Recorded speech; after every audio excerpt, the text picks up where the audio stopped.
Palmolive Soap, Colgate Dental Cream, and Palmolive Shave Cream bring you Our Miss Brooks, starring Eve Arden. It's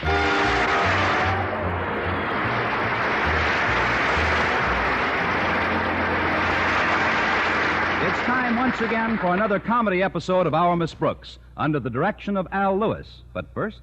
Now, just one brushing with Colgate Dental Cream removes up to 85% of decay and odor-causing bacteria. Yes, just one brushing with Colgate's instantly stops unpleasing breath in 7 out of 10 cases that originate in the mouth. And if you really want to stop decay, be sure to follow the Colgate way. Over a 2-year period, the Colgate way of brushing teeth right after eating stopped more decay for more people than ever before reported in dentifrice history. X-rays showed no new cavities whatever for almost 2 out of 3 people. And only the Colgate way does all 3. Cleans your breath while it cleans your teeth and stops most tooth decay. So for a cleaner, fresher mouth all day, always use Colgate Dental Cream. Remember, just one brushing with Colgate Dental Cream removes up to 85% of the bacteria that cause unpleasing breath and tooth decay. Brush your teeth with Colgate. Colgate Dental Cream, it cleans your breath. Or toothpaste. While it cleans your teeth.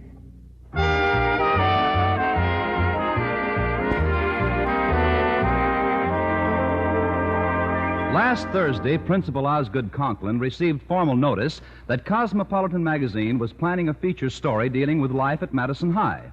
Our Miss Brooks, who teaches English there, can attest to the fact that this news was greeted with tremendous elation by teachers and students alike.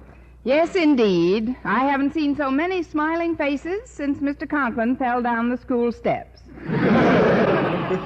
As I remarked to my landlady at breakfast Friday morning, Cosmopolitan is a magazine of considerable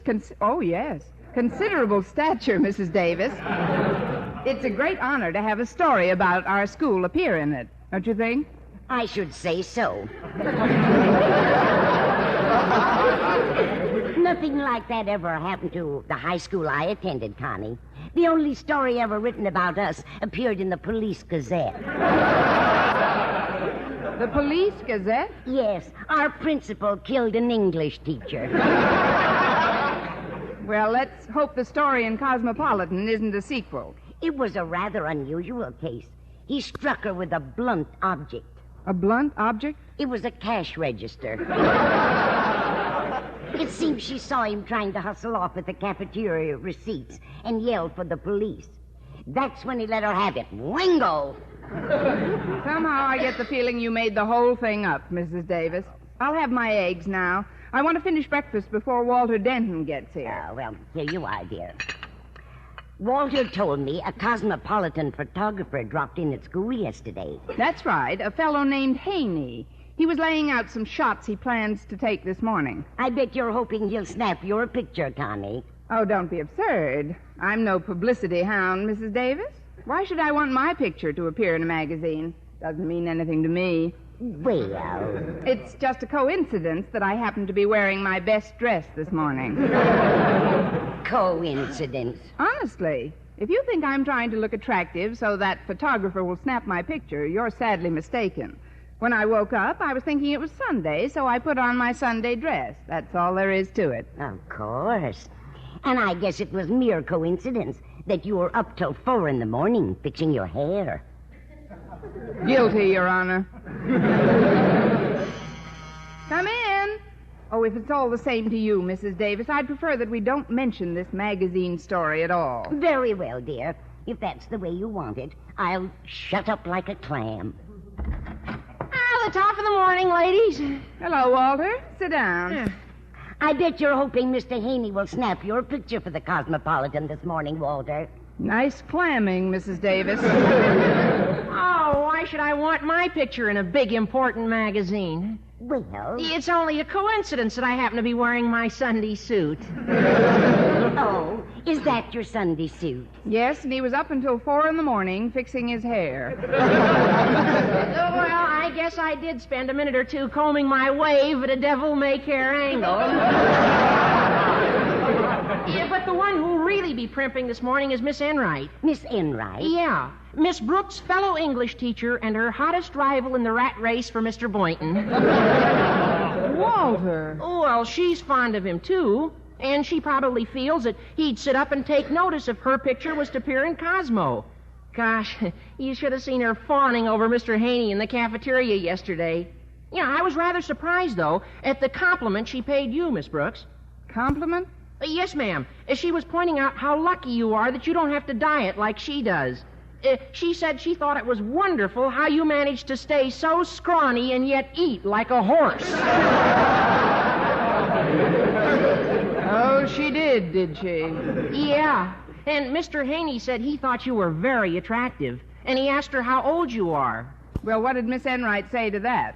Well, she told him she doesn't know your age because she's never been able to count your teeth. Walter, when we get to school, you'd better count Miss Enright's teeth twice. Twice? Before and after I clip her.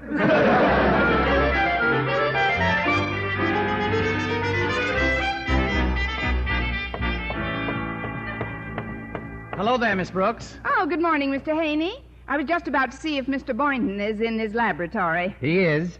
I ducked in there a minute ago to avoid Miss Enright. She's been hounding me like a house detective, hoping I'll snap her picture.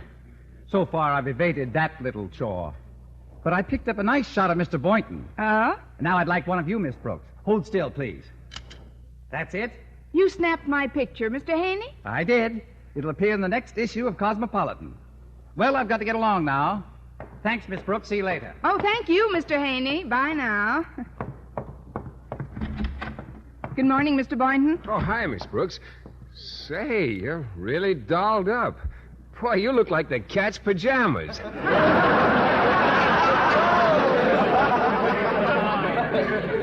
Let's watch that racy dialogue in school, Mr. Boynton. Well, no kidding. That dress is a knockout. Oh, it's just a little thing I wear around the house during the coronation. Mr. Haney just snapped my picture, and he told me he'd shot one of you, Mr. Boynton. Well, yes, I was quite surprised. I certainly wasn't prepared to be photographed this morning. You weren't? It's only a coincidence that I happen to be wearing my Sunday suit. Oh, I know. You haven't had that thing out of the mothball since the Easter parade. Well, that's perfectly true, Miss Brooks, but last night the thought occurred to me that it would blend nicely with my new hat. When did you buy a new hat? This morning on the way to school. I see. And how late were you up fixing your hair? Until 4 o'clock.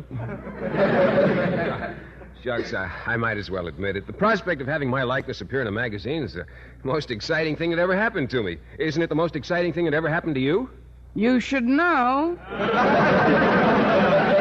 I may drop over to Mr. Conklin's office and tell him to look for our pictures in Cosmopolitan. It might command some respect from the old boy. Will I see you at lunch, Mr. Boynton? You bet. I think I'll get there a little early. What shall I order for you? For me?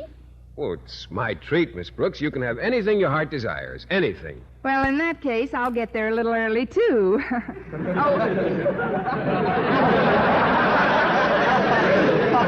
Mr. Boynton, how about seeing Jane Wyman's new picture at the State tonight? What's the name of it? Well, it's a very nostalgic title.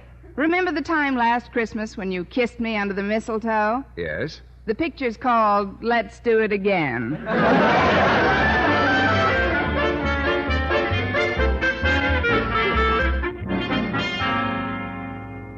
It makes me ill to see that photographer snapping pictures of our teachers and students while we're trying to conduct school, Harriet. After giving the matter due consideration, I have decided to kill the Cosmopolitan story. What? Oh, but that's unfair, Daddy. You're just jealous because Mr. Haney refused to take a picture of you. That is not true. I have always spurned the spangled lure of publicity. Getting my picture snapped is the farthest thing from my mind. Then why did you come to school The dressed... fact that I'm wearing my Sunday suit is a coincidence. Coincidence. Mother told me you were up until 4 this morning combing your hair over the bald spot. What bald spot? Why, I'm thicker on top than any man my age.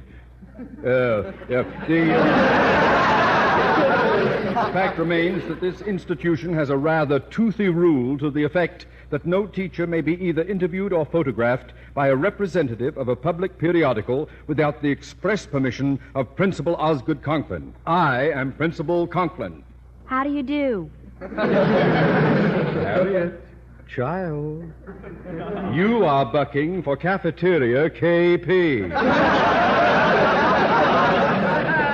Oh, please, Daddy, you only dust off that ancient rule for your own convenience. Look, you've been photographed by the press many times. How come you've never applied the rule to yourself? Your impertinent question shall be stricken from the record. Suffice it to say that as yet no member of my faculty has sought my permission.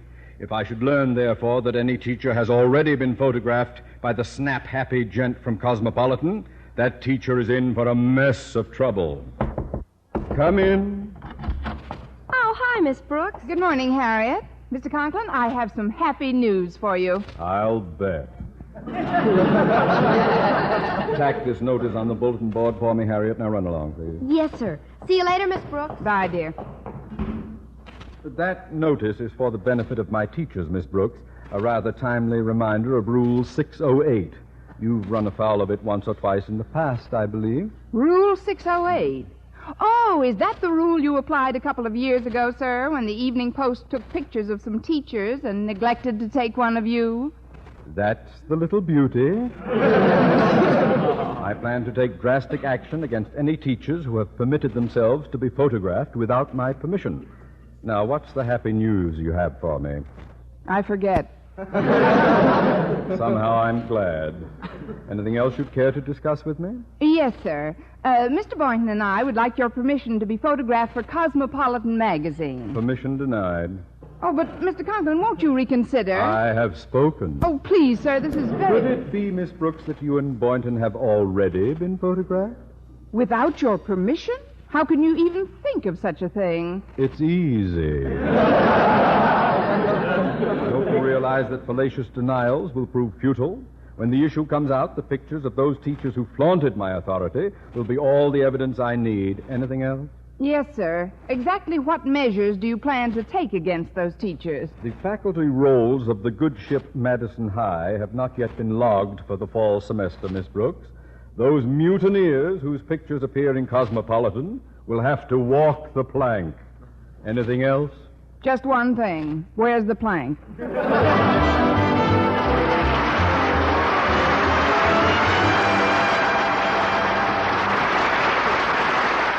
Men, listen. For a few days only, you can get a large tube of Palmolive shaving cream free of extra cost. Right, a large tube of either Palmolive brushless or Palmolive lather, free of extra cost, when you buy a giant tube at regular price. Save up to 35 cents and treat yourself to a smoother, more comfortable all-day shave the Palmolive shaving cream way. 1,200 men tested the Palmolive shaving cream way, and no matter how they shaved before, 3 out of 4 reported smoother, more comfortable, longer-lasting shave. Why, even in cold or hard water, you get a close, clean shave every time. And it's an all-day shave, too. A shave that most men find really lasts from morning till night. Treat yourself to the tested and proved Palmolive shaving cream way. Remember, Palmolive shaving cream is America's favorite brand. So cash in on this offer and save while you shave with Palmolive brushless or lather. Remember, sale positively ends when dealer supplies of this combination package are gone. So act now. Buy a giant tube of Palmolive brushless or Palmolive lather shave cream and get a large tube free of extra cost.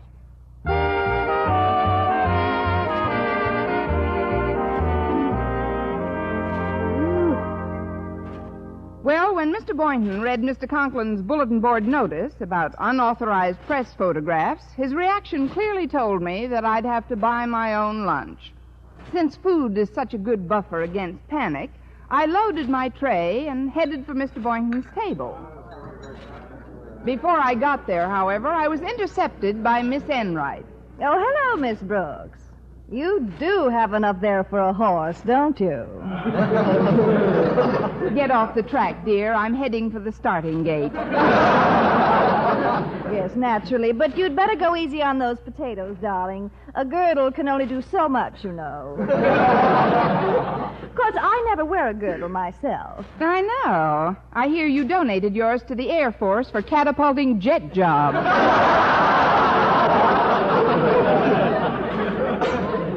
Oh, you are comical, darling. Have you seen the Cosmopolitan photographer around anywhere? Mr. Haney, He was at the steam table a minute ago, but I'd suggest you read the bulletin board before you strike a series of poses. Oh, I've absolutely no desire to be photographed for his magazine, Miss Brooks.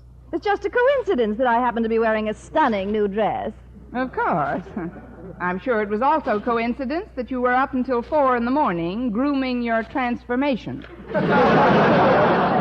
Oh, you're such a doll. I often wonder what you're stuffed with.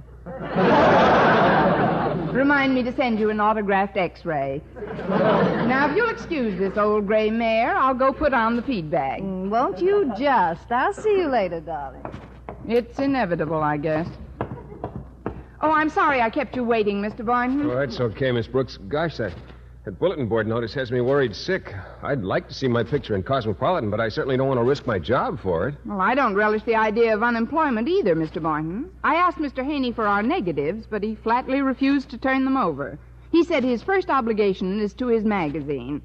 Unless we can think of something else, I'm afraid we'll... Didn't you order lunch? No, I was so upset I just grabbed some coffee. Oh, then you can have some of mine. I have plenty. I should say you have. Gosh, you've got enough there for a horse. Well, if you'll share it with me, I'll be able to get my saddle on easier. Here you are, a lamb chop, some potatoes, peas... Just a minute. I've got a scheme that might save us our jobs, Miss Brooks. I found out that Mr. Haney's keeping his photographic equipment in the faculty room. The negatives are in his gadget bag. So? Somehow, without his knowledge, we've got to slip our negatives out of that bag and destroy them. But that's a pretty dangerous assignment, Mr. Boynton. I'm afraid you'll have to count me out. Oh, but the end justifies the means. It's our only chance.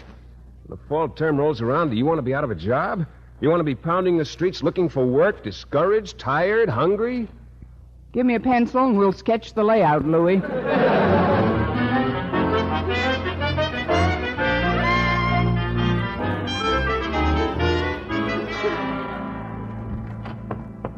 Hi, Daddy. Did you call Mr. Stone at the Board of Education? I did. He not only informed me that Mr. Haney's assignment had been officially cleared through the board, but that he was delighted to learn that Cosmopolitan plans to run a pictorial story on Madison High.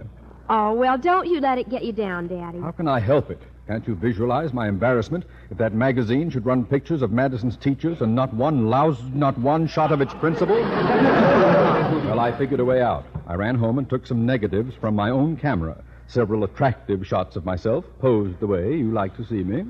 What are you going to do with them? I learned that the negatives Mr. Haney plans to ship off to Cosmopolitan are now reposing in his gadget bag in the faculty room, Harriet. Somehow, without his knowledge, I've got to slip my negatives into that bag. Oh, that sounds pretty risky, Daddy. The end justifies the means. Now run along, child. Well, all right, Daddy, but you better be careful. Oh, excuse me, Miss Enright. I was just leaving. Bye, Daddy. Goodbye. What's on your mind, Miss Enright? Well, a minute ago I paused outside your door at the water fountain, Mr. Conklin. I couldn't help overhearing the scheme you outlined to Harriet, and I should like to suggest a partnership. Partnership? Yes, I'd like to run home and get some of my negatives so that they may be slipped into the gadget bag along with yours. What? Are you trying to blackmail a principal of a public high school? How dare you? One moment, sir. Let me remind you that my family is quite well-to-do and that I don't give a hoot whether or not I teach here next semester. Secondly, if I should have a little chat with Mr. Haney and the head of the Board of Education, informing them of what I happen to... How soon can you get back with your negatives, partner?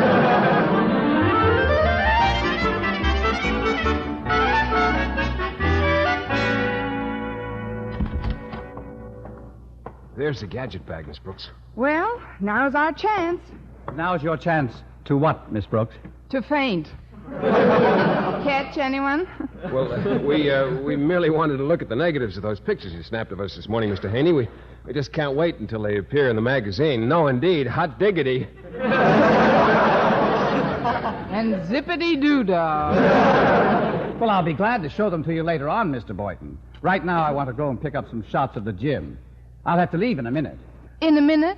Oh, well, we'll come back later on. Yes, indeed. Come on, Mr. Boynton. Bye, Mr. Haney. Yeah, bye, Mr. Haney. So long.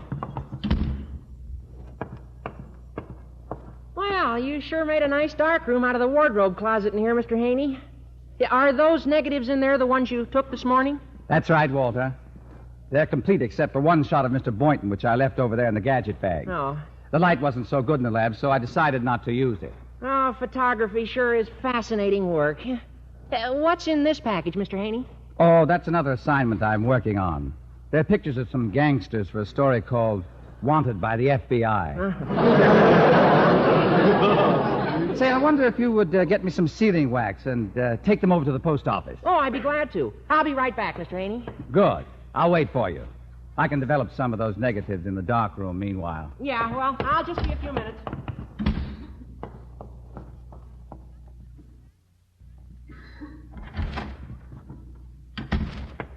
Careful, Miss Brooks. Are you sure Mr. Haney left? Well, I couldn't see him from where we were hiding, but I heard the door slam. Now, let's frisk this gadget bag. Oh, that's funny. There's only one negative in here. Let's see. Say, that's the negative of the one he snapped of me. How can you tell? See, I'm holding my frog. Well, I'll just stick this in my purse, and we'll look for the other negatives. It might be in this package. I'll take a look. Oh, gosh, this is a frightening picture. I've never seen such a pasty-faced, evil-looking individual. Must be Miss Enright. No, it's a man, and there's a note on it. Wanted by the FBI. Oh, I better put it back in the package. Someone's coming. Let's duck behind this couch, quick.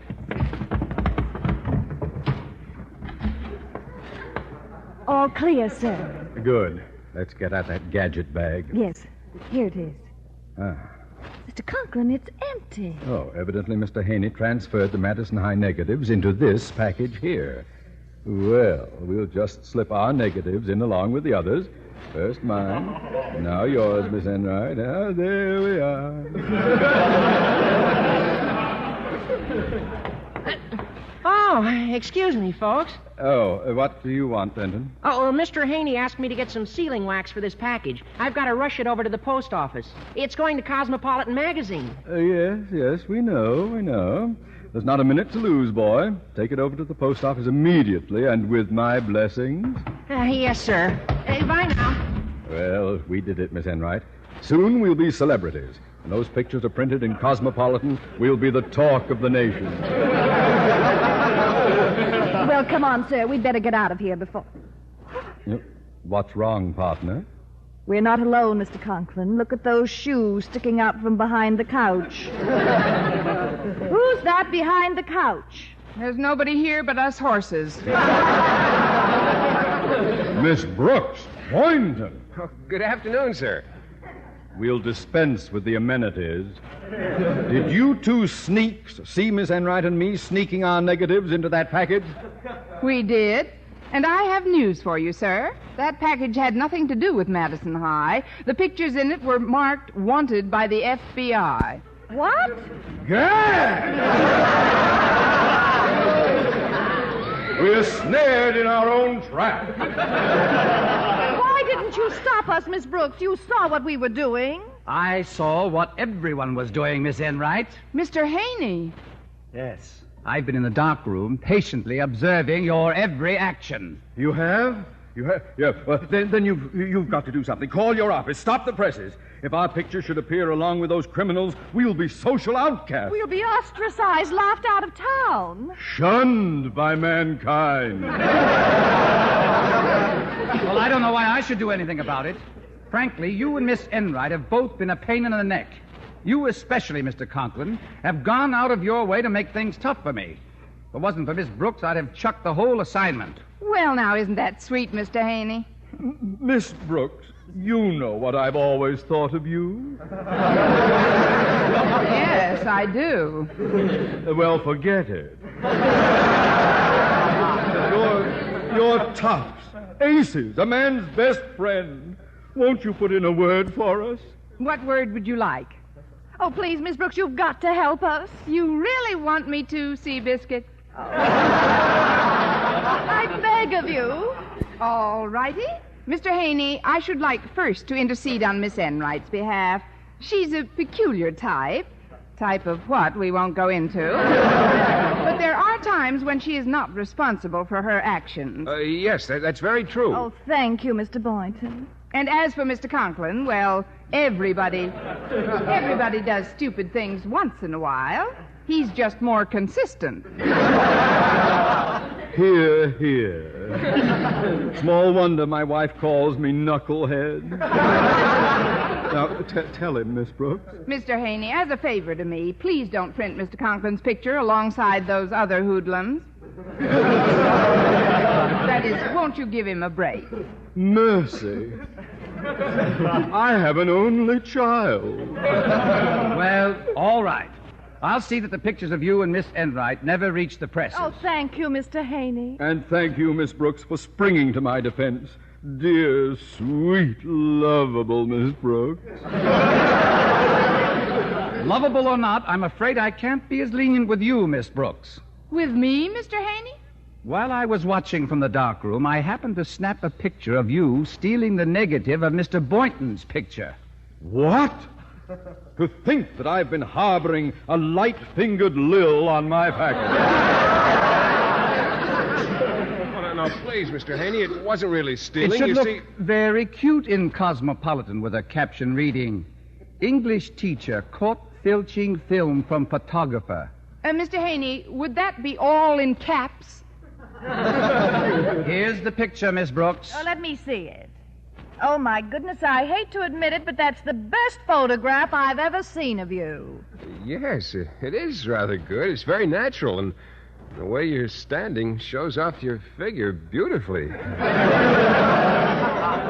Well, Miss Brooks, what do you say? What can I say? I'll take a dozen.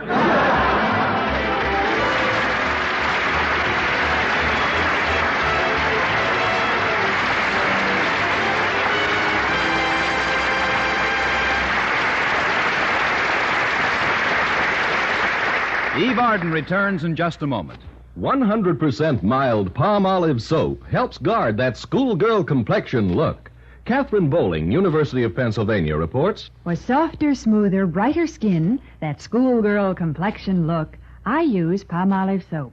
It's 100% mild for gentle beauty care. 36 skin specialists proved palm olive's beauty plan is far better for your skin than just average care with any leading toilet soap.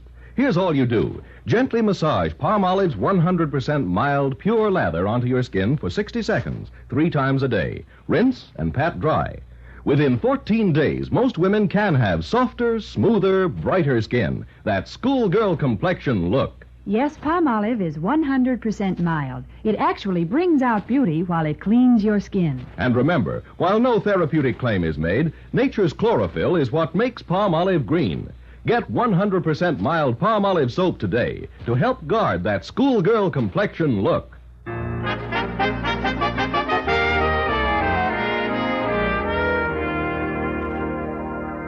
And now here is Eve Arden. Blood and blood plasma are saving the lives of both our wounded in military hospitals and of civilians here at home. There is no substitute for whole blood or plasma in treating the ill and the injured. So make your appointment today to give blood. It is easy, painless, and takes very little time. Join the thousands of other Americans who are rolling up their sleeves. Call your local Red Cross chapter and make an appointment. And do it today. Good night, everyone.